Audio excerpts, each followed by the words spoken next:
there's some cool nonsensical triad work for you. All right, very quickly, I want to talk about triads. I don't have much time today, I'm sorry, but I'm going to give you a basic exercise for understanding how I think about triads. In the major scale, there are 7 triads. Major, minor, minor, major, major, minor, diminished, major. You need to be able to play these horizontally, this way, sorry, and vertically. First one I can do fully vertically is A minor. First inversion, second inversion, root. G you can get down here. You could do that, double the octave, or tune that down, but I have a floating bridge, it won't work. Anyway, with these triads, a lot of people will think 1, 3, 5, 2, 4, 6, 3, 5, 7, 4, 6, 1, 5, 7, 2, 6, 1, 3, 7, 6, 4, 7, 2, 4, 1, 3, 7. Yeah, don't think about the 6 on the 2. What I do is I have this quick conversion thing that I think a lot of people can do, where I don't think about it as, okay, I've got to play the first triad, which is major, 1, 3, 5, and the second triad, which is 2, 4, 6. I just think about it as 1, 3, 5 from the second note degree of the scale. So 1, 3, 5 from 2, skipping thirds will give you a minor third, and then a major third. 1, 3, 5, 1, 3, 5, 1, 3, 5, 1, 3, 5, 1, 3, 5, 1, 3, 5, 1, 3, 5. So as you're practicing, a cool way to practice this is to go 1, 3, 5. 1, 2, 3, 4, 5, 6. 1, 3, 2, sorry, 1, 3, 3, 5, 5, 7. 1, 4, 3, 6, 5, 1. So that way you're converting that, okay, I'm playing a minor triad and I'm playing 1, flat 3. I should be saying that. I don't really have to think like that personally. Like if I know what triad I'm playing, I know what kind of inflection I need to put on each note. But a lot of people prefer that. If you do, let me know. That's fine, whatever. As I said, I'm not really a teacher, and unfortunately I don't have much time for this lesson. I already spent 10 minutes trying to make one that was out of focus and blurry. I was like, man. Oh yeah, my thing that annoys me today, driving fast through school zones when it's flashing. What's wrong with you? Like, come on, man. School zone, there's children about. I was driving through a school zone earlier. Dude's going like 40 through it. It's like, dude, it's 15. You did that in Australia, you'd lose your license. Anyway, with these triads, it's important to understand every way to play them. So,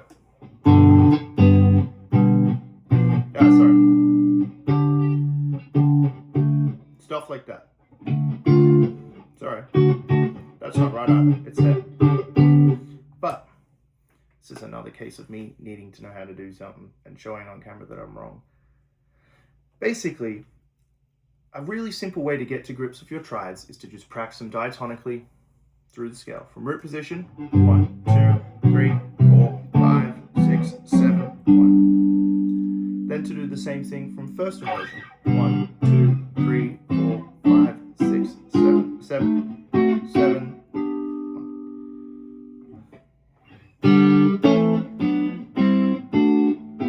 1. Sorry.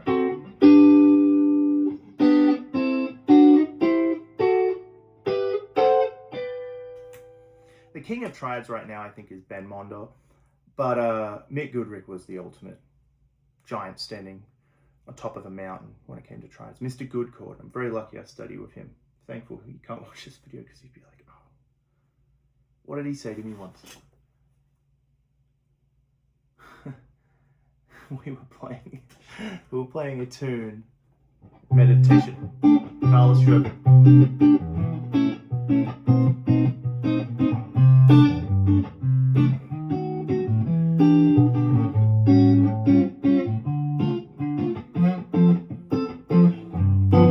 Anyway, I did this.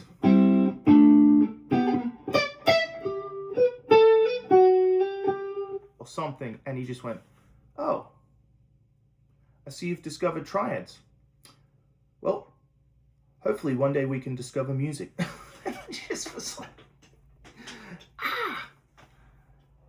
But one time he said to me, we almost made music, and gave me the most wry smile I've ever seen, and that is maybe the greatest compliment I've ever had. We were playing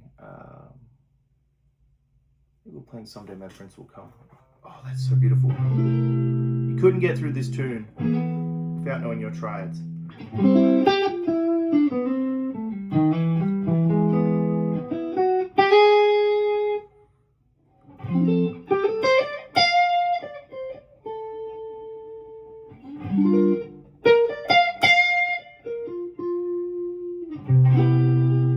Anyway, the point of it is, if you learn these triads and you learn them diatonically in every key, you'll be able to start manipulating them. Now, there's a great exercise you can do. Find any two chords, it doesn't matter. Let's go G major to D flat minor. And let's try and find similarities.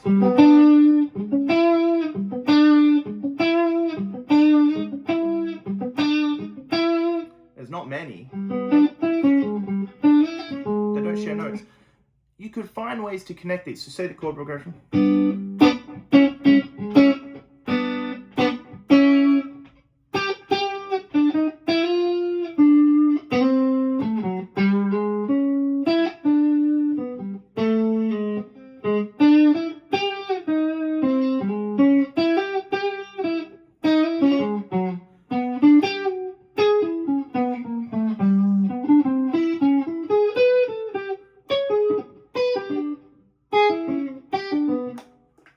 Ways to navigate them, but what you're doing is you're training yourself to understand how to potentially connect two unrelated chords and triads across the board.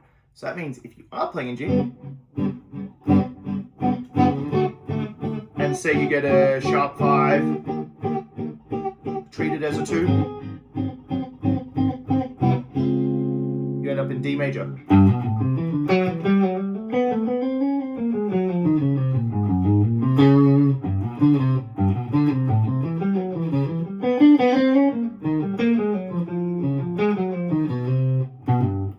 You're able to navigate them easier.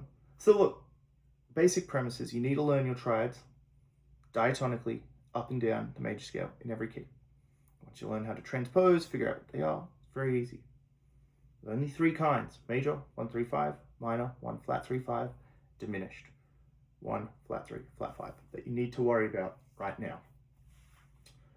Then you need to give yourself exercises of playing over, even just like a common one I remember is E7 or E9, E dominant 9 to C dominant 9. It's a cool sound. Sounds like it might be on the outro of a city pop song.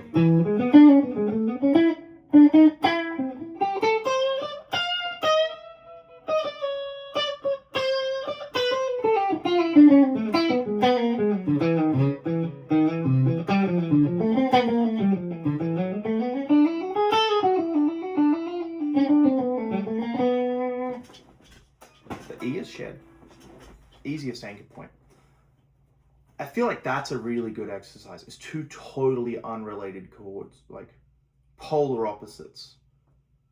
It just really gets the brain going.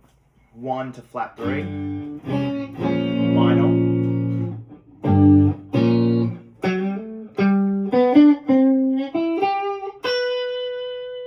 Flat 3 minor.